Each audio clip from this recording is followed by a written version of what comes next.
Pues muchas gracias, Javier, por la presentación. Ahora tengo que estar a la altura de tus palabras, que no solo brotan por ser director del Museo Arqueológico Provincial de Badajoz, sino también porque somos amigos desde hace unos cuantos años. Y quisiera darte las gracias no solamente por haberme invitado, sino por la labor que estás haciendo aquí en el museo. El entusiasmo que yo he visto en el personal del museo denota que hay un proyecto solvente detrás, y bueno, fruto de ello son las actividades que deben ser regulares en un museo. Un museo no es solamente un lugar donde se exponen piezas, es un lugar donde se investiga, es un lugar donde se comunica, donde se divulga el conocimiento, porque a fin de cuentas lo que nosotros nos debemos a vosotros, a vosotras, a la ciudadanía, no nos debemos a las agencias de evaluación, aunque también, ni a las universidades, ni a las instituciones públicas y políticas, por supuesto que también, pero sobre todo a vosotros y a vosotras. ¿Por qué? Porque el patrimonio es un bien público, y por eso es fundamental que existan grupos de la sociedad civil, porque en definitiva es lo que soy, sociedad civil, como los amigos del Museo Arqueológico Provincial de Badajoz, que cuidáis, que amáis, que fomentáis el patrimonio, y de esa manera es la forma óptima de que instéis también a las instituciones públicas para que se siga tutelando de la manera que merece.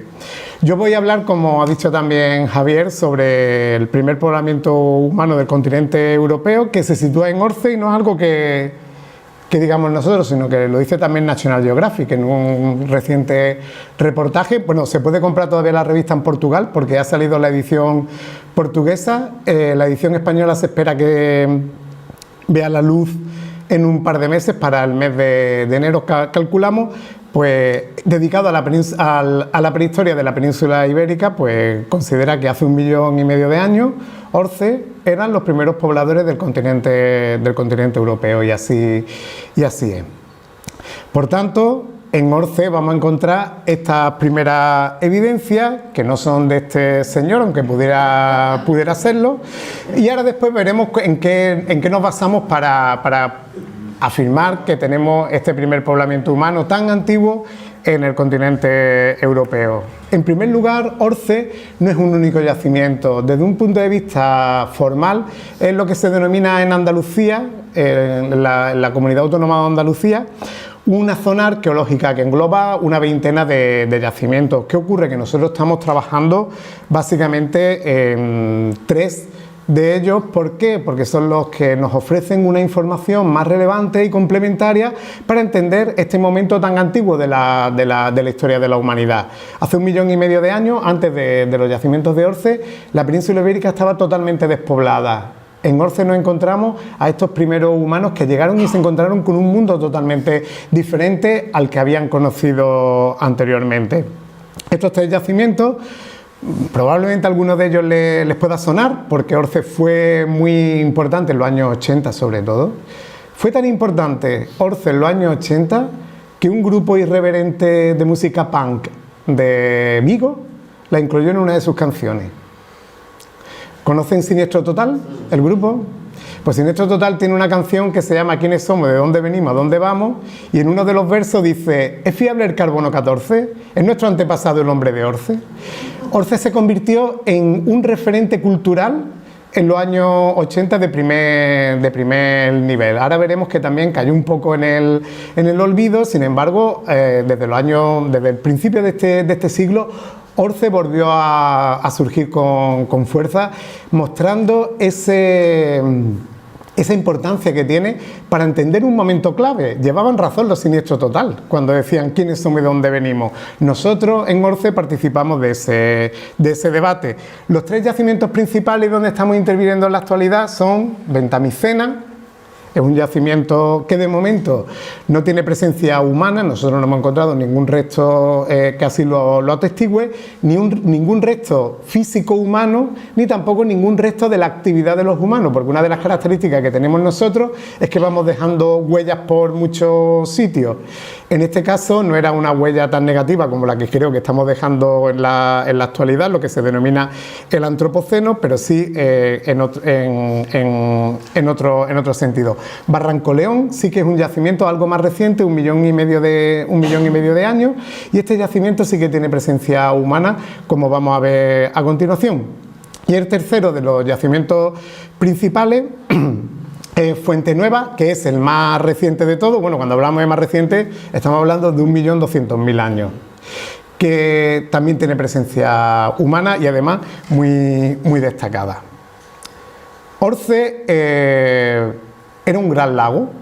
Hace 1,5 millones de años discurría por él un gran lago que era salino, de tal manera que sus aguas no eran aptas para el consumo de los animales. ¿Qué ocurrió para que Orce se convirtiera en un lugar tan atractivo para la fauna, incluyendo a los humanos? Pues que en los momentos en los que el lago se hacía más pequeño, la zona de Orce todavía hoy tiene aguas subterráneas. Estas aguas subterráneas manaban, estas aguas subterráneas eran aguas dulces y convertían a Orce en un verdadero oasis. Un oasis de biodiversidad que hoy día solo se puede observar en los grandes parques naturales de África. Esos documentales que pasan con frecuencia del Gorongoro, de Masai Mara, etc. Esa es la imagen que, en cuanto a biodiversidad, tenemos que tener en mente cuando pensamos en Orce. Orce fue un gran lago hasta un momento determinado, hasta hace aproximadamente 400.000 años. ¿Y qué ocurrió en ese momento? Que la cuenca era una cuenca endorreica que llamamos nosotros, que no tiene salida al mar. La cuenca basculó unos grados, hubo unos grados de movimiento en aquella zona, y ese lugar que era alimentado, que estaba en una depresión en bajo, y era alimentado por un gran río, sobre todo que venía de Sierra Nevada y de las sierras adyacentes, pasó a alimentar al río Guadalquivir. De tal manera que vació no solamente las aguas, sino también los sedimentos, provocando unos paisajes absolutamente espectaculares que en la actualidad ameritan a la zona como geoparque de la UNESCO. El Geoparque de Granada es uno de los grandes referentes geológicos y también de desarrollo de la zona. Orce tiene 40 años, aproximadamente 40 años de vida oficial. Fue en el año 1982 cuando salió a la luz. Pero antes Orce había sido descubierta por un paisano, por una persona que vivía en Ventamicena. En Ventamicena hoy día no vive prácticamente nadie, es una pedanía, un diseminado de Orce, en el cual hoy vive poquísima gente, pero en aquel momento, en los años 70, sí que estaba bastante habitada. Y este señor, Tomás Serrano, al cual siempre yo no lo conocí, pero representan como una persona cabal, un hombre muy cabal, un hombre muy inteligente y un hombre con gran inquietud, decía que en sus tierras aparecían piedras que a él se le asemejaban a huesos, y tanto que se le asemejaban a huesos, como que estaba viviendo literalmente en uno de los yacimientos más importantes para entender estos tiempos tan remotos de la historia humana. Por allí, en el año 1976, aterrizaron casi literalmente unos paleontólogos del Instituto Paleontológico de la Diputación de Barcelona, que venían de la cuenca de la cuenca del Andarax, y que de repente, no se sabe muy bien por qué, llegaron a Ventamicena. Cuando llegaron a Ventamicena sí que fueron los primeros en ser conscientes del valor patrimonial, del valor paleontológico y del valor que tenía para la evolución humana aquel lugar. Y desde entonces pusieron la mirada, y desde ese momento se llevan ejecutando proyectos de investigación muy relevantes en la zona. Ventamicena empezó a ser excavado de forma sistemática a partir del año 1982. Aquí tienen una imagen donde se comprueba cómo no había miedo al melanoma ni al cáncer de piel, porque les puedo asegurar que en Orce, en el mes de julio y agosto, cuando se llevan a cabo las actividades arqueológicas, el sol es de justicia. Y máxime con ese sedimento blanco que están viendo ahí en la diapositiva, que refleja los rayos del sol, y aquello se convierte en un espejo que magnifica la acción solar. Y en el mismo año en el que comenzaron las excavaciones, se encontró este fragmento craneal que fue la inspiración de Siniestro Total. Este era el fósil conocido como el hombre de Orce. Ha tenido un montón de avatares a lo largo de la historia. Primero se publicó como humano, luego como équido, luego como un bóvido. ¿Qué conclusión alcanzamos? Pues que se trata de un fósil incierto, y como cualquier fósil incierto no puede ser la base sobre la que construir algo tan importante como el primer poblamiento humano del continente europeo. Para ello necesitamos evidencias que sean suficientemente contundentes como para que nadie las cuestione. ¿Esas evidencias aparecieron? Sí, con posterioridad y de manera prolija. O sea, tenemos una cantidad de industria lítica tallada, de herramientas que fabricaron nuestros antepasados hace 1,5 millones de años, también marcas de sus actividades, que bueno, eso sí que es absolutamente incuestionable. Pero Orce es un área peculiar, en primer lugar porque hay muy pocos yacimientos con esa cronología. Aquí tenemos un mapa del continente europeo y en negro pueden observar los yacimientos que tienen una cronología similar a la de Orce. Se pueden contar con los dedos de las dos manos y nos sobran dedos. Por tanto, cualquier yacimiento, cualquier lugar que tenga evidencia sobre este periodo se convierte en una ventana abierta a esta parte de la historia que es absolutamente desconocida, pero también fascinante. ¿Y qué ocurre en Extremadura? ¿Cabe la posibilidad de encontrar yacimientos como los de Orce? Pues tengo una buena noticia. ¿Sí? Sí que se pueden encontrar. Aún no sé si se ve bien en el mapa. ¿Están viendo que el mapa tiene unos píxeles de colores? Pues que son grises más oscuros. Cuanto más oscuro, más probabilidad hay de que haya presencia humana anterior a 400.000 años. Y lo que nos encontramos es que la zona occidental de la península ibérica es la más propicia. Por tanto, yo intentaría no solamente buscar, sino también encontrar yacimientos con una cronología muy antigua, porque la probabilidad de que haya presencia humana aquí es mucho mayor que la que hay en Orce. Con eso no quiero decir que se vayan a encontrar, pero sí que se podría desarrollar o continuar un programa como el que se vino desarrollando desde finales de los 90, que era primeros pobladores de Extremadura, y que han dado resultados magníficos, ¿no? Aquí tenemos en este mapa una serie de yacimientos muy importantes que tienen industria lítica tallada, que tienen herramientas útiles fabricados por nuestros antepasados, no tan antiguos como los de Orce, pero que pueden estar en torno a 500.000 años. Por ejemplo, el Sartalejo o la Cueva de Santana, bueno, y qué decir de la Cueva de Maltravieso, ¿no? Donde aparecen las pinturas rupestres, una de las más antiguas de todo el mundo, y que se atribuyen a los neandertales. Bueno, los yacimientos, como ya decía anteriormente, nosotros estamos centrados en tres de ellos. El primero es Ventamicena 4, que como ya he comentado anteriormente, no tiene presencia humana. Esto era uno de esos, en ese borde del lago que desaparecía y emanaban las aguas dulces. Eso es justamente lo que nos encontramos en este yacimiento. Los animales iban allí a beber. Los animales pueden pasar una temporada relativamente larga sin comer, pero sin beber no pueden estar más de 2 o 3 días. Por tanto, en la época de sequía, que era cuando el lago se hacía más pequeño, Orce se convertía en un auténtico imán que atraía a toda la fauna que vamos a ver con posterioridad. Barranco León sí que tiene presencia humana. Barranco León es un yacimiento donde hay un diente, al menos un diente, humano, incuestionable, y miles de piezas que fueron talladas por nuestros antepasados. Y no solo hay miles de piezas de las herramientas, sino también cómo trabajaron algunas partes de los animales para aprovechar hasta la última porción de alimento que estos animales le podían proporcionar. Otra característica de Barranco León, este yacimiento, es que se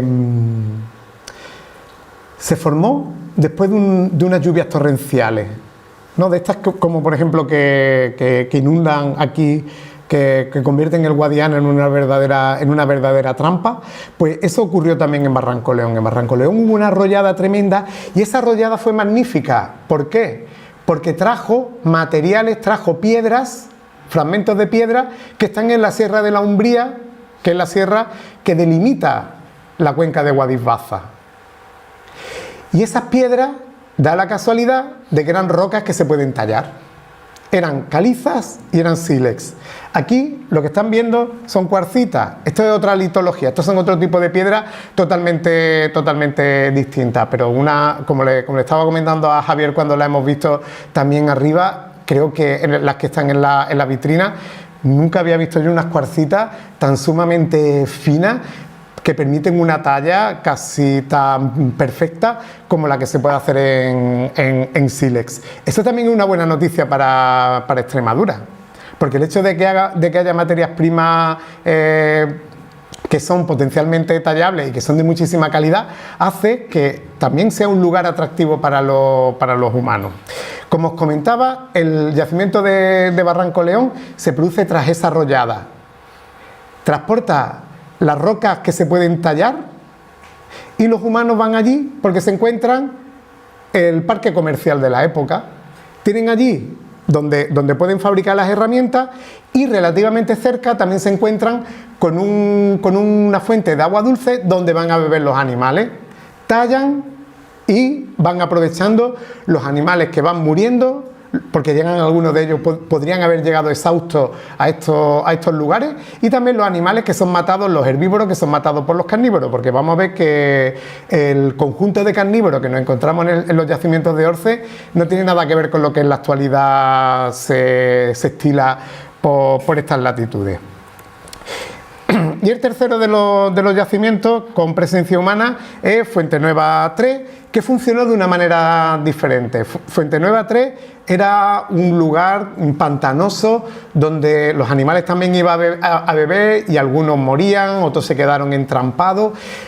Fuente Nueva es un yacimiento realmente complejo, es un yacimiento que es un reto continuo cuando estamos allí excavándolo, porque es tal la cantidad de historia que atesora que tenemos que ir excavando casi como si estuviéramos excavando las hojas de un libro. Aquí no vale capítulos completos, aquí tenemos que excavar de manera que cada página del libro es como un poema distinto, como un poema diferente. Nos está contando una historia distinta, pero que tiene un sentido global. Como ya he dicho anteriormente, rico en industria lítica. Nosotros llamamos industria lítica a todas las herramientas y a todos los desechos y a todos los instrumentos que utilizaron nuestros antepasados para sobrevivir. Tenemos percutores, tenemos núcleos, que son los bloques de piedra de los cuales se empiezan a extraer las lascas que se convierten en cuchillos. Tenemos también estos cuchillos y tenemos también unas piezas muy singulares que son los esferoides. Los esferoides son unas piedras redondeadas que nosotros hemos llamado las piedras futuristas de Orce, puesto que no aparecen en el continente europeo. Nosotros las tenemos con 1.470.000, casi 1,5 millones de años, y no vuelven a aparecer en el continente europeo hasta hace 1 millón de años. Eso es una gran incógnita que Orce va a contribuir a resolver. De todas maneras, sobre los esferoides hablaré un poquito con posterioridad. La fauna, bueno, aquí tenemos el bestiario de Orfeo, que está en el mosaico del museo. Bueno, pues algunas de las especies que aparecen en este bestiario son muy parecidas a las que aparecen también en el registro fósil de Orce. Aquí estamos viendo elefantes, aunque bueno, parece, como hablábamos esta mañana, me decía Javier, yo creo que el que diseñó y ejecutó el mosaico no había visto en su vida un elefante, probablemente. Hay leones, hay un animal que dudábamos si es una hiena o es un jabalí, puede ser cualquiera de los dos, hay ciervos, hay caballos, etc. Bueno, pues más o menos lo que nos encontramos en Orce.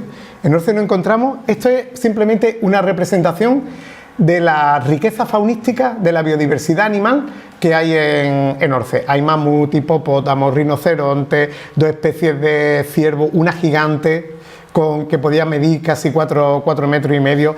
El mamut este que está aquí representado, hay unos colmillos en el yacimiento de Fuente Nueva 3, que después veremos, que tienen más de 3 metros y medio de largo y más de 30 centímetros de diámetro. ¿Qué significa eso? Que este animal medía casi 5 metros de altura y pesaba 14 toneladas. Yo no quiero pensar qué sintieron nuestros antepasados simplemente con las pisadas de un animal de este porte. Hay también especies de caballos, especies de bóvidos en gran diversidad. Hay ancestros del buey almizclero, de búfalo, de bisonte, de las cabras actuales, y una especie que a nosotros nos llama mucho la atención, que es la Zoergelia, que es un animal que no tiene paralelos actuales, tenía los cuernos orientados hacia adelante y sería algo parecido también a una especie de cabra. Pero si volvemos atrás, también podemos ver la biodiversidad en carnívoros. Había 2 especies de tigre dientes de sable, se asemejan al león que hemos visto en el anterior, en el mosaico de Orfeo. Había hiena, había oso, había una especie de pantera o de jaguar. Había también perros de estos africanos, los licaones, estos perros que actúan en manada y que son muy típicos de África Central y África del Sur. Había lince, había un lobito pequeño que también ha sido muy importante. Ahora veremos también cómo la inteligencia artificial nos ayuda a resolver incógnitas de estos tiempos tan remotos, y por supuesto también había humanos. Y dentro de los humanos, pues una de las joyas de la corona de Orce es este diente, un diente de leche. Un diente de leche que apareció en el año 2002, que se publicó en el año 2013 y que es el resto humano más antiguo de todo el continente europeo. Pertenecería a un niño o una niña entre 8 y 12 años. ¿Por qué podemos calcularle la edad? Por el grado de desgaste. Ven ustedes que la superficie con la que se mastica, que nosotros llamamos la superficie oclusal, está muy plana, está muy roma, no tiene cúspide. Eso es porque el diente fue usado durante mucho tiempo. Hay que tener en cuenta que en estos momentos no existía el fuego. Que no existiera el fuego significa que no se procesaban los alimentos fuera de nuestro cuerpo. Era nuestra propia biología la que se encargaba de todo el proceso de digestión. Los alimentos había que masticarlos muy bien para que actuara, primero para reducirlos a partículas de menor tamaño, y en segundo lugar también para que actúen las enzimas de la saliva, que son fundamentales para que luego pase al estómago, bueno, por el esófago, etcétera, llegue al estómago y continúe con el proceso de digestión. Este diente puede estar acompañado de más piezas, puesto que, como no sé si ven por aquí, lo ven señalado, estoy señalando el que está más a su derecha. Ven aquí una parte que es como más rugosa y menos abultada. Esta parte de aquí, esta es la raíz. Habitualmente el diente se pierde cuando la raíz desaparece. y se reemplaza por el diente permanente. Este es un diente de leche, se reemplaza por el diente permanente. Al existir esa parte de la raíz, eso nos lleva a pensar que se trató de un individuo que murió. Y si murió, cabe la posibilidad de que encontremos más restos. ¿Lo estamos buscando? Por supuesto. ¿Esperamos encontrarlo? Ojalá. Y otra cuestión también muy importante, ¿no? Ha dicho Javier, Juanma es miembro del instituto, ha sido director del instituto, sigo siendo miembro del Instituto de Investigación de la Paz y los Conflictos de la Universidad de Granada. Bueno, ¿y qué tiene que ver lo que yo hago aquí en ORCE con esa investigación, con la investigación para la paz? Pues algo muy importante, entender cuál ha sido la relación de los humanos con el medio ambiente y cómo esa relación ha sido, bueno, positiva en algunos momentos y en otros momentos tan hostil que los humanos desaparecíamos, no podíamos vivir en los lugares. ¿Por qué? Porque necesitamos un extra de energía por parte del territorio. Los humanos somos grupos relativamente grandes, en aquellos momentos podemos calcular que rondaría las 30, 40 personas cada grupo, y demandamos un extra de energía del territorio, de tal manera que lo normal era que cuando había un porcentaje relativamente alto de zonas arboladas, los humanos estuviéramos presentes, y cuando esas zonas arboladas disminuían de manera drástica porque el clima se volvía más frío y más seco, los humanos desaparecíamos. Y también es importante para el estudio del comportamiento de las poblaciones humanas más antiguos de hace 1,5 millones de años. Bueno, ¿cómo era ORCE hace 1,5 millones de años? Lo que se pensaba, lo que se venía proponiendo era que el hábitat y el clima eran parecidos a los que nos encontramos en su zona de origen, que es África del Este. Y en África del Este lo que predominan son las sabanas. Pues no, lo que no hemos encontrado nosotros es que tanto el clima como la flora son típicamente mediterráneas. Típicamente mediterráneas, pero con algunos matices. Hay especies, nos encontramos en el polen. El polen, el grano de polen está rodeado de una capa externa que es el material más duro, uno de los materiales más duros que hay en la naturaleza, por tanto se puede preservar. ¿Qué es lo que hacemos? Se sacan muestras de los sedimentos, se le hace un tratamiento químico tremendamente agresivo, que lo único que hace que permanezca sean los granos de polen. Y los granos de polen se ponen al microscopio y hay personas, que son los colegas de palinología, que se dedican a estudiar estos materiales. De tal manera que ellos han visto que hay algunas especies que ya no están en la península ibérica. Esa es una gran clave, porque si no están en la península ibérica significa que no están contaminados los sedimentos, como es la caria, la eucomia, la celcoba. También hay algunas especies que son de origen africano, como por ejemplo el maitenus, la palmera, el cedro. Maitenus sigue habiendo en la península ibérica. De hecho, yo vivo a caballo entre Málaga y Granada, y en la zona de Málaga en la que vivo hay maitenus, que es un arbusto muy espinoso y bastante duro.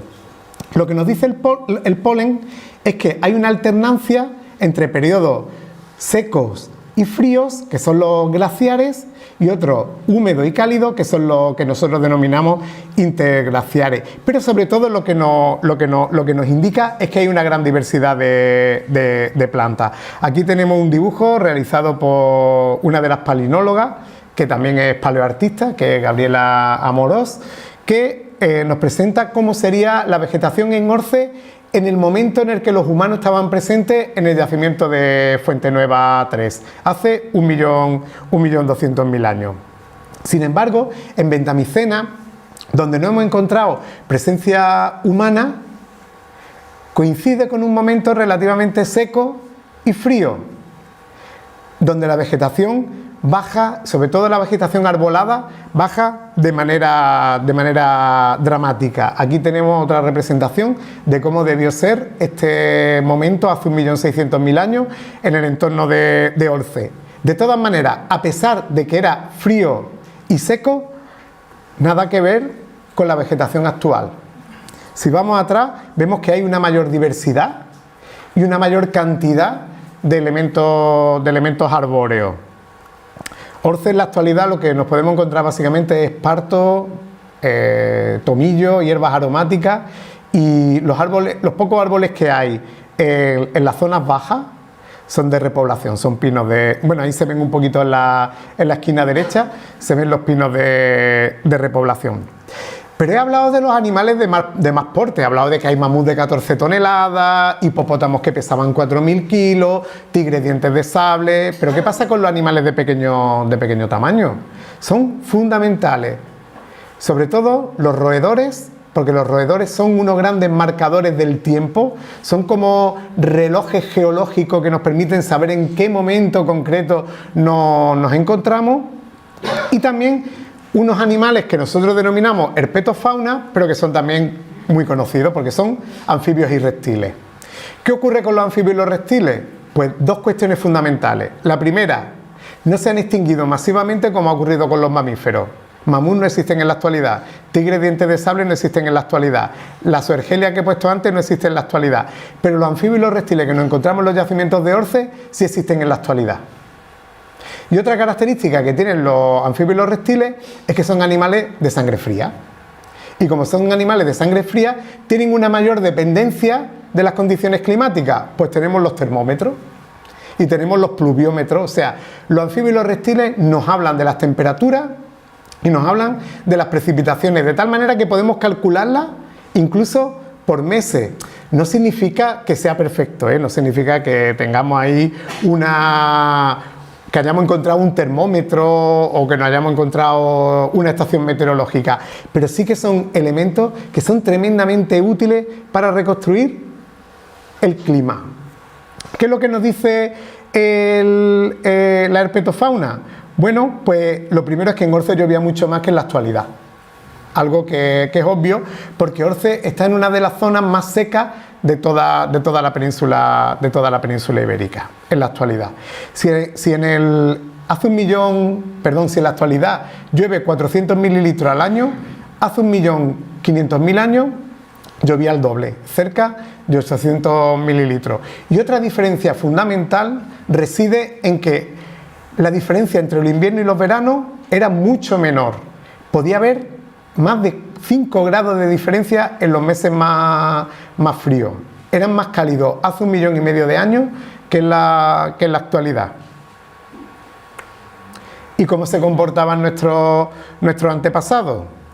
Bueno, pues las herramientas, los conjuntos de útiles líticos tallados que nos encontramos en Orce son lo que en un sentido genérico se denominan ordubayenses, como las piezas que tenemos, algunas de las piezas que tenemos aquí, ¿no? Son piezas relativamente sencillas, claro, son sencillas si las comparamos con las posteriores, pero si intentáramos hacerlas no son tan sencillas.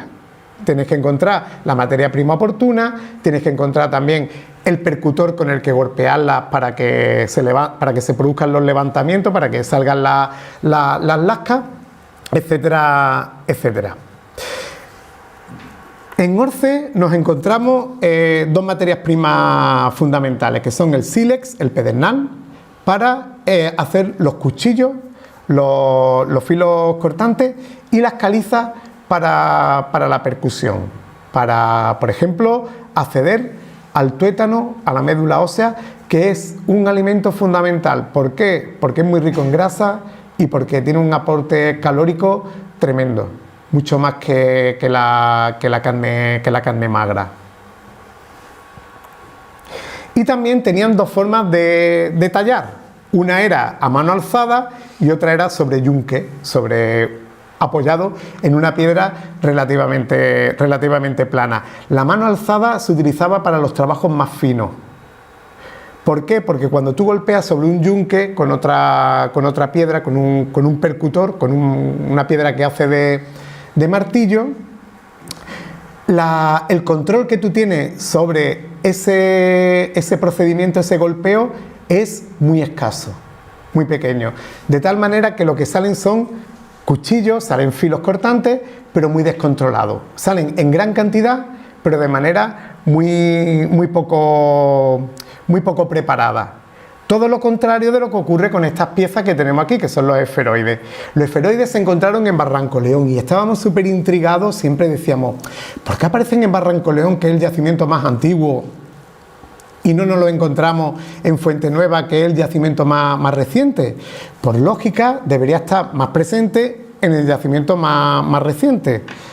Hasta este año, que apareció este esferoide alucinante, porque esto es una preciosidad, que nos hicieron casi que se nos saltaran las lágrimas, ¿no?, el día que apareció. Bueno, la arqueología también tiene un componente emocional que se pueden imaginar. La misma emoción que tienen ustedes cuando están viendo en una vitrina de un museo una pieza, esa misma emoción, o a lo mejor un poquito más, es la que experimentamos nosotros cuando la exhumamos, porque somos los primeros que la tocamos después de más de 1 millón de años. Eso sí que es un privilegio. Si por algo me siento una persona privilegiada por el trabajo que realizo, es por eso, porque es como un puente entre lo que hicieron nuestros antepasados hace 1,5 millones de años y lo que es importante para ustedes, que es que estas piezas nos cuenten historias. ¿Qué historias nos cuentan los esferoides de Barranco León? Seguro que conocen a Miguel Ángel Buonarroti, ¿no?, el famoso escultor. Miguel Ángel, una vez creo que le preguntaron, bueno, ¿y cómo esculpiste el David? Y dijo, el David es lo que le sobraba al bloque. Pues estas piedras son justamente eso, es lo que le sobraba al bloque. Estas piezas necesitan de una precisión tremenda para ser ejecutada. Necesitan de que los golpes estén dados en el punto preciso y siguiendo una secuencia que solo está en la mente de estos talladores. Cuando en la actualidad nuestros compañeros y nuestras compañeras de tecnología lítica tallada tratan de reproducir este tipo de piedras, este tipo de útiles, se las ven y se las desean. Se las ven y se las desean porque es tremendamente dificultoso. Son tan dificultosas de hacer que cualquier día de estos alguien es capaz de decir que lo hicieron los extraterrestres, pero bueno, ya nos encargaremos nosotros de desmentirlo. Y el uso del territorio, claro, porque estos humanos tenían un conocimiento absolutamente detallado de toda y cada una de las partes del territorio en el que habitaban. Que ellos desarrollaran su vida hace 1,5 millones de años no significa que fueran atrasados, ni mucho menos. Eran personas que conocían muy bien cómo trabajar los recursos y explotar el territorio que los rodeaba. Algunas cuestiones sobre el uso del territorio que denotan ese conocimiento, pues por ejemplo, la diferencia que hay en el uso de la materia prima caliza en el yacimiento de Fuente Nueva y en el yacimiento de Barranco León. ¿Recuerdan que el yacimiento de Barranco León lo comenté que se había formado después de una dana y que arrastró materiales? Los materiales que se arrastran habitualmente son aquellos bloques que son, o aquellas piedras, aquellas rocas que están más redondeadas. Eran por tanto cantos y era lo que utilizaron los cantos. Sin embargo, en Fuente Nueva, como tenían que ir a buscar el material a otros lugares, dieron con algunos afloramientos donde las calizas estaban no en cantos, sino en tabletas, en formas más rectangulares. Y las fuentes de suministro, es decir, cuánto se desplazaban nuestros antepasados para buscar las materias primas. En el caso de Orce no la hemos detectado más allá de 10 kilómetros. Y algunas de ellas, incluso en el sitio propio donde se tallaron. Esto no es, lejos de considerarlo como algo banal, lo tenemos que entender como que sabían a dónde se dirigían. Ellos sabían muy bien dónde tenían que ir para localizar la materia prima. La cantera de Barranco León. En Barranco León aparecen la fracturación, las lajas de piedra que salieron de un mismo núcleo. Encontrar eso es como encontrar una aguja en un pajar. Y eso es la prueba evidente de que tallaron allí. de que allí era el lugar donde realizaron esta actividad.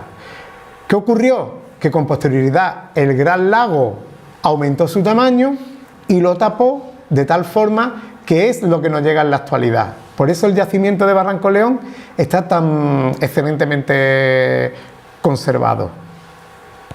Y las marcas de corte y de fractura, pues estamos utilizando la inteligencia artificial para estudiarlo. Ahora lo vamos a ver también con más detalle. Pero lo que desde un punto de vista anatómico nos permite conocer es que llegaban muy pronto a los cadáveres, no los cazaban, los carroñeaban probablemente. Un mamut de este porte, los humanos no tenían tecnología en aquel momento para poder cazarlos, sin embargo sabemos que los aprovecharon. ¿Por qué? Porque nos encontramos las marcas accidentales que van dejando los filos de los cuchillos de piedra sobre la superficie de los huesos. Esto es un trabajo de forense. Todos los huesos que se encuentran, que son miles a lo largo, cada año que excavamos, pasan por la lupa. Todos y cada uno de ellos pasan por una lupa. Y los especialistas en detectar este tipo de marcas van separando los materiales y luego pues pasan a otra fase de la cual voy a hablar con posterioridad. Probablemente fuera más intenso durante el verano. Recuerdan que comentaba que era cuando el lago se hacía pequeño. Eso ocurre en los climas mediterráneos. Los climas mediterráneos están caracterizados porque los inviernos son tremendamente secos. Pues probablemente nuestros antepasados irían a estos lugares de afloramiento de aguas dulces en verano para aprovechar los animales que por allí pululaban. Pero también la gestión de las plantas es algo que se ha convertido en un gran vacío en la interpretación del comportamiento de nuestros antepasados. ¿Por qué? Porque no encontramos los huesos, pero de las plantas lo único que no encontramos es el polen. Pero que no encontremos el polen no indica que nuestros antepasados lo usaran, fueran plantas que usaron. ¿Hay plantas que se podían utilizar? Sí, por ejemplo hay castaño, hay quercus, hay algarrobo, hay un montón de árboles y de plantas potencialmente comestibles por nuestros antepasados, pero no lo sabemos directamente. Pero sí que algunas de las marcas que se van dejando en las piedras que se utilizan para percutir, para golpear, para machacar, hay un patrón de golpeo que parece que está relacionado con el procesado de algunas plantas. De todas maneras, en este campo, en este ámbito, tenemos que seguir avanzando. Bueno, y lo que os comentaba anteriormente del uso de la inteligencia artificial. Esto es absolutamente alquímico, esto es como la alquimia de la Edad Media. Nos permite saber qué animales mordieron los huesos. ¿Cómo? Bueno, pues lo primero que hicimos fue irnos a un yacimiento muy conocido dentro de Orce, Ventamicena. Yo hablaba de Ventamicena 4. Hay otro yacimiento que fue el que se excavó en los años 80 y 90, que es Ventamicena 3. Ventamicena 3 es muy conocido en la literatura y bueno, los que estudiamos estos temas de primera mano, es muy conocido porque es un cubil de hiena. Si estamos en un cubil de hiena, ¿de qué especie tiene que haber más marca de mordedura? De hiena. Es lógico. Bueno, pues entonces lo que hicimos fue un pilotaje, como se hace en cualquier experimento. Vamos hacemos un pilotaje. Lo primero que se hace es pasar por la lupa todo esto huesos. En segundo lugar, cuando se detectan las marcas de corte o las marcas de mordedura en este caso, se llevan a un escáner y el escáner se pasa al escáner y se toman las imágenes y luego se convierten en modelos virtuales tridimensionales. Una vez se convierten en modelos virtuales tridimensionales, se le ponen una serie de puntos que son lo que nosotros denominamos landmarks, que son esos puntos rojos que están viendo ahí en la imagen. Y luego lo que se hace es que se entrena al ordenador para que reconozca las marcas de mordedura. El Deep Machine Learning. Aquí tienen el proceso. ¿Cómo entrenamos a las máquinas? Con mordeduras actuales. Porque las mordeduras actuales de las hienas son parecidas a las de las hienas que vivieron hace 1,5 millones de años. Porque las mordeduras de los leones actuales son muy parecidos o casi iguales a las marcas de mordedura de los tigres dientes de sable que vivieron hace 1 millón de años.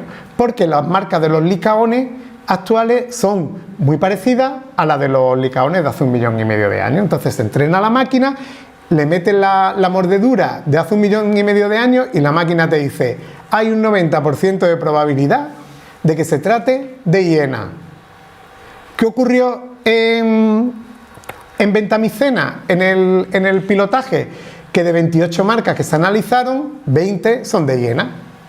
Pues blanco y en botella. Lo tenemos. Este trabajo no estaba enfocado a resolver ningún problema, sino a demostrar que la técnica funcionaba. Nos vamos al yacimiento de Barranco León. En Barranco León tenemos presencia humana. Siempre se ha hablado de la competencia entre las hienas y los humanos por la carroña. Bueno, puede que en algunos momentos fuese así, pero nosotros no solamente lo tenemos que decir, sino que como tenemos esa vertiente científica, tenemos que demostrarlo. ¿Qué ocurrió en Barranco León? Que la mayoría de las marcas de mordedura no eran de hiena, eran de un lobito que pesaba aproximadamente 15 kilos. Las hienas en este yacimiento, en cuanto a las marcas de mordedura que dejaron, eran residuales.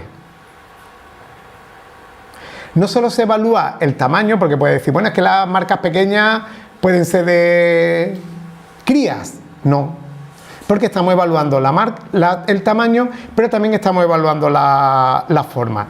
Y lo que salió fue que era del tamaño de un zorro, pero con la forma de un lobo, porque era un lobo, como ya he dicho anteriormente, de pequeño tamaño.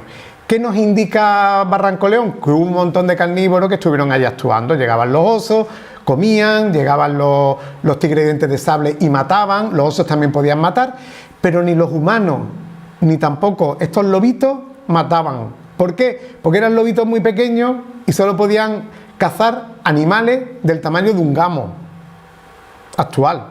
Pero allí tenemos hipopótamos, rinocerontes, caballos que podían pesar 400 kilos, etc. Claro, la cuestión es, ¿y por qué hay tan pocas hienas? Porque a lo mejor resulta que donde había humanos y hienas no había tal competencia, sino que podíamos plantearlo en términos de exclusión. Los humanos hasta cierto punto parece que nos sobreponíamos a las hienas. Bueno, y en este año, ya para ir finalizando, pues lo que hemos encontrado ha sido pues lo normal que aparece en Orce, que no deja de ser algo extraordinario en cualquier otro yacimiento. Por ejemplo, aquí tenemos a una compañera que está excavando una pelvis de caballo en el yacimiento de Ventamicena. Esto es un hueso del talón de uno de estos ciervos que podían pesar más de 400 kilos y medían más de 4,5 metros. Esto es la primera vértebra del cuello, la primera vértebra cervical, que se llama ala, de un bisonte, un cráneo de una especie de cabra, diferente a la que podemos encontrar en la actualidad a la cabra montés.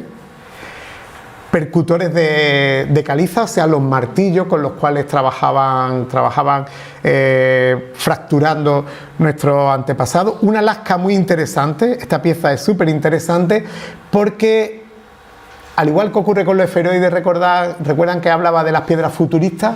Esta es otra piedra futurista porque tiene unos ligeros levantamientos, tiene unos ligeros golpes en el filo, que en otros yacimientos se encuentran con posterioridad.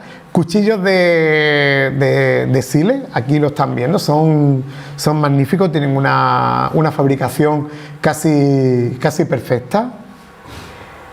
Y claro, el esferoide en caliza, que ya lo he presentado anteriormente, pero que ha sido una de las estrellas de esta campaña. Pero lo más importante, todo esto no tiene ningún sentido si no investigamos, si no excavamos, si no investigamos para conservar, es muy importante. y también conservar para el desarrollo local. Hay que tener en cuenta que Orce es un pueblo de poco más de 1000 habitantes, que está en una de las zonas menos habitadas en la España vaciada, forma parte de la España, de lo que se denomina la España vaciada, con una renta per cápita muy baja, y por tanto todo lo que nosotros podamos aportar para el desarrollo local va a ser muy bien recibido. Aquí tenemos un vídeo de, comentaba anteriormente, las defensas, los colmillos de ese mamut que pesaría 14 toneladas, que mediría casi 5 metros de altura y que son otra de las joyas de la corona. Están in situ, están en el yacimiento de Fuentenueva. Yo los invito a que nos visiten durante el mes de julio, que es cuando estaremos de excavación. Y estas son las labores de restauración y de conservación que se han llevado in situ, sobre todo aplicando metodologías y técnicas lo menos agresivas posibles. Ya no se utilizan cada vez menos productos químicos, cada vez se utilizan más productos naturales. Con el propio sedimento del yacimiento, con cal hidráulica, se están haciendo morteros para consolidar este tipo de piezas. Y el estado final es un estado final que permite que el público, que la ciudadanía lo disfrute de manera mucho más óptima.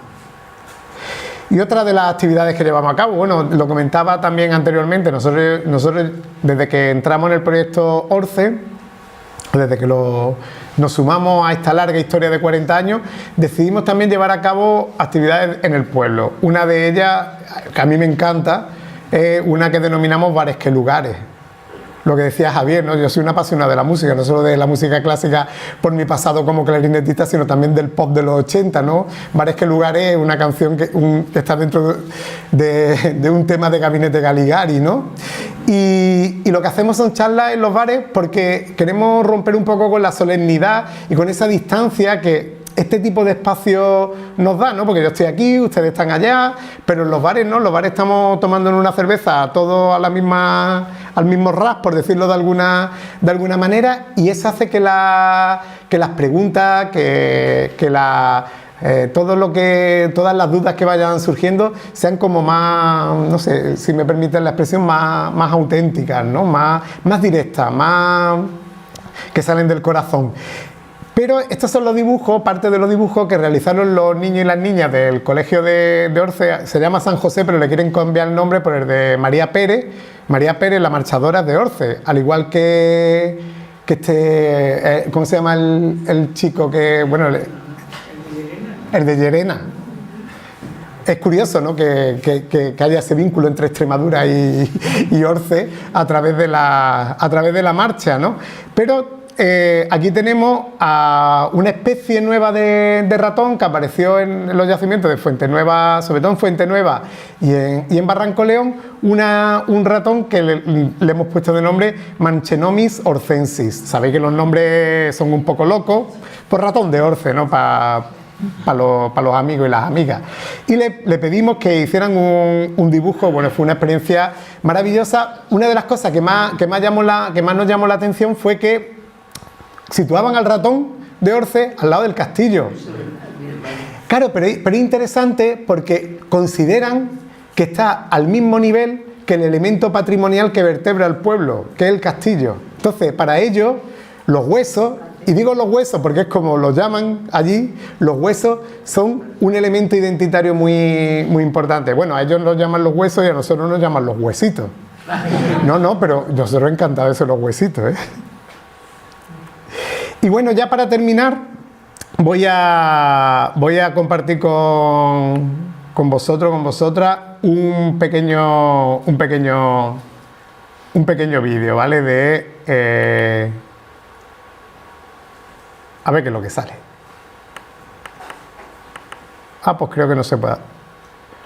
¿Y si lo hago con esto? ¿Aceptar? A ver, vamos a darle a aceptar a ver qué tal. Esto es una reconstrucción virtual tridimensional del diente de Orce.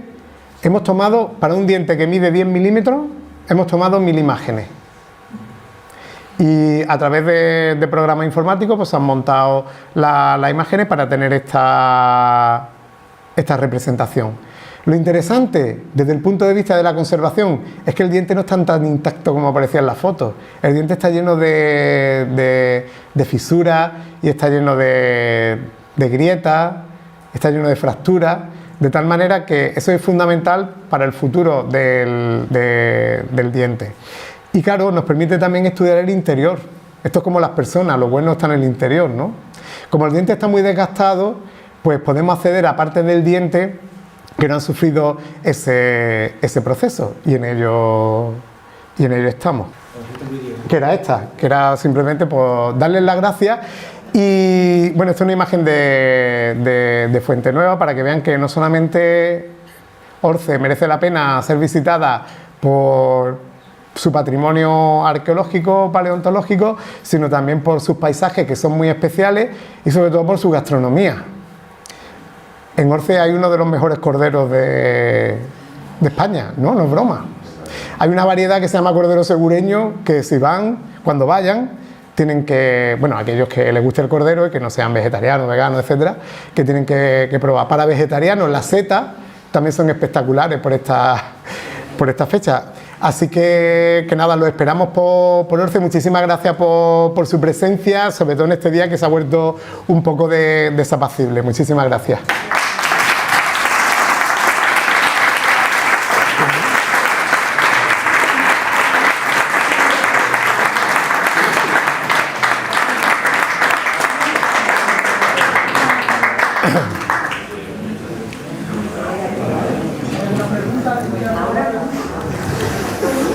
Bueno, en primer lugar, Juanma, magnífico, no nos ha defraudado. A mí por lo menos creo que no lo ha hecho. Ha sido genial. Creo que ha demostrado su solvencia como científico, como arqueólogo, como investigador y como comunicador. Ha sido un absoluto éxito el repaso que ha hecho a través de un tema árido, no solo por las imágenes de ese desierto, sino porque para aquellos que nos dedicamos, a pesar de ser arqueólogos, no nos dedicamos al paleolítico, nos resulta bastante complicado, tanto la terminología de los bichos que encuentran, la falta de hablar de la paquicrocuta. Si quieres ahora hablo de la paquicrocuta, yo encantado de hablar. Estaría otra hora hablando de esa cabra, ¿vale? ¿Es una cabra? No, es la hiena. Perdón, la hiena. Bueno, a ver, la paqui para los amigos. Escucha, ¿no?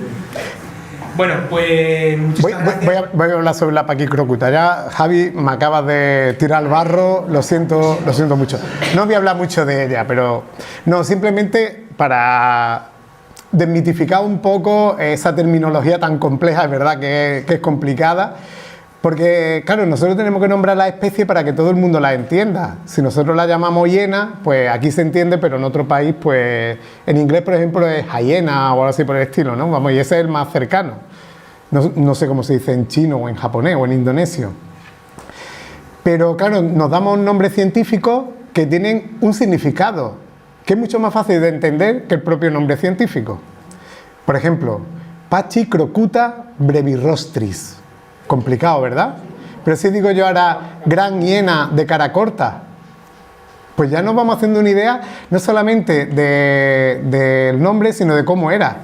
Porque, bueno, pues ya vemos que tiene la cara corta, eso tiene un significado también funcional. Obviamente no iba a hablar de ello en la conferencia, pero es una hiena que puede machacar muy bien los huesos. Y si puede machacar muy bien los huesos, le interesa tener una cara corta. Porque de esa manera puede hacer más fuerza, porque cuanto más largo es el hocico, cuanto más nos vamos alejando, menos fuerza se puede hacer. Así que nada, Javi, muchas gracias. ¿Puedo hacer una pregunta? Sí. Bueno, dos, ya que estamos. Gracias. Mira, la primera es estas piedras redondas, que ciertamente deben ser dificilísimas de hacer. Buena pregunta. La funcionalidad de los esferoides todavía está también por dilucidar, pero pensamos que podrían estar relacionadas con el procesado de los vegetales. De todas maneras, la dificultad reside en que son tan difíciles de reproducir que luego tampoco se puede experimentar, porque tú para experimentar necesitas tener una gran cantidad de piezas, para procesar distintos materiales, ¿no?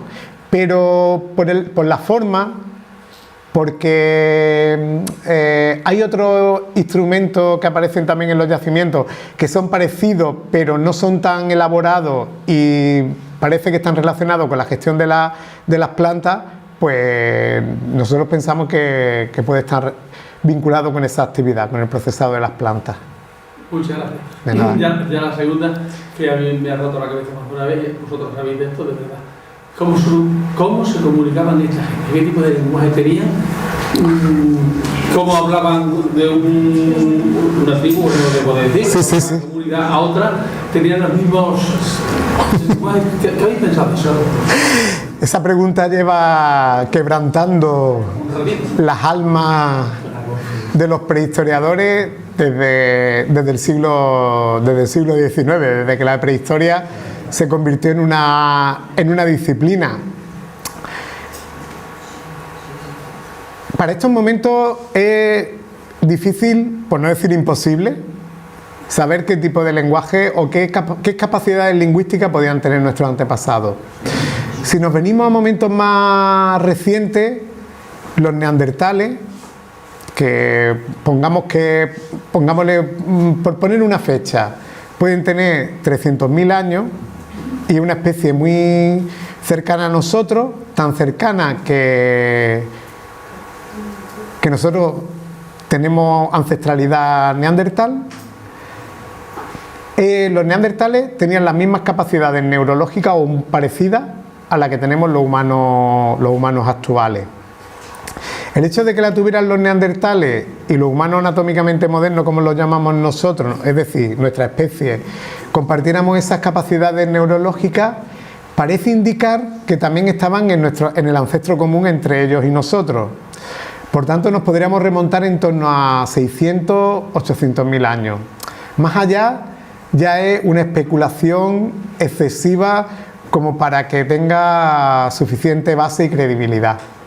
Sin duda, estos humanos tenían una gran capacidad para aprender. ¿Cómo era ese aprendizaje? Bueno, pues parece que era más por imitación que por transmisión con un lenguaje similar al que nosotros tenemos. Yo he hablado de los dubayenses, que es este gran conjunto, ¿no? Es el nombre que engloba esta forma de tallar la piedra. Después de los dubayenses hay otro periodo que se denomina achelense, que está caracterizado por las hachas de mano, de talla bifacial, es decir, que está tallada por sus dos caras. Durante mucho tiempo se pensó que el achelense estaba vinculado con el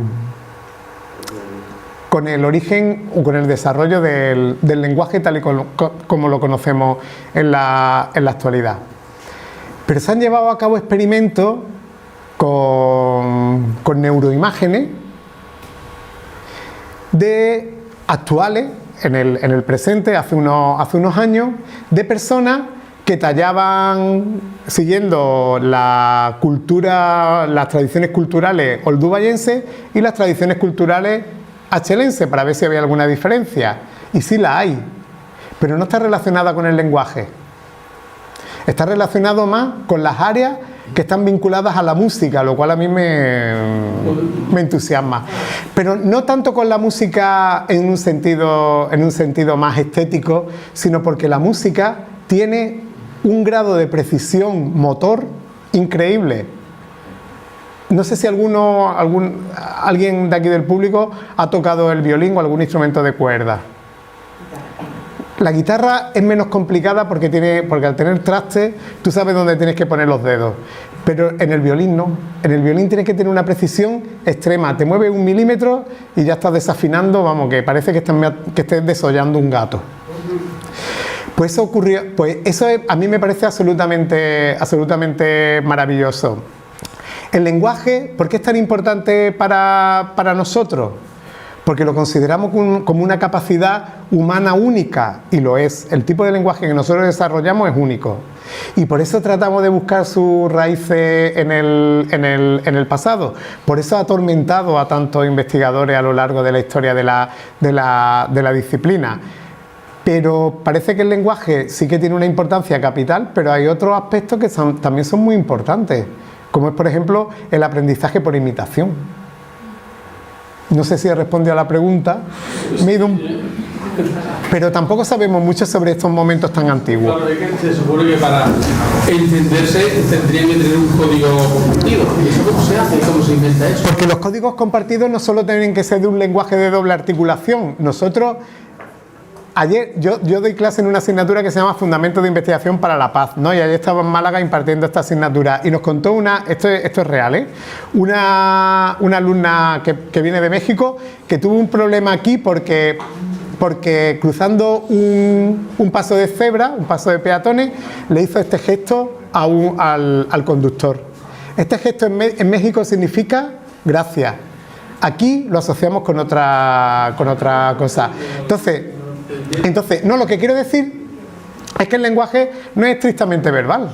Hay un lenguaje también corporal, gestual, etcétera, que debió tener una importancia capital como lo tiene en la actualidad. Es decir, por ejemplo, si yo llego aquí y me pongo así con cara de palo, seguro que gasto menos la atención que si me muestro, bueno, como yo creo que soy. Exacto, ¿no? Entonces, ¿le damos mucha importancia al lenguaje hablado, al lenguaje de doble articulación? Sí, pero tenemos que tener en cuenta también otras formas de comunicarnos, que son también muy importantes. Muchas gracias. De nada. Muchas gracias. ¿Alguna pregunta más? Breve. Sobre todo breve la respuesta. También. No, está muy bien, la verdad que genial.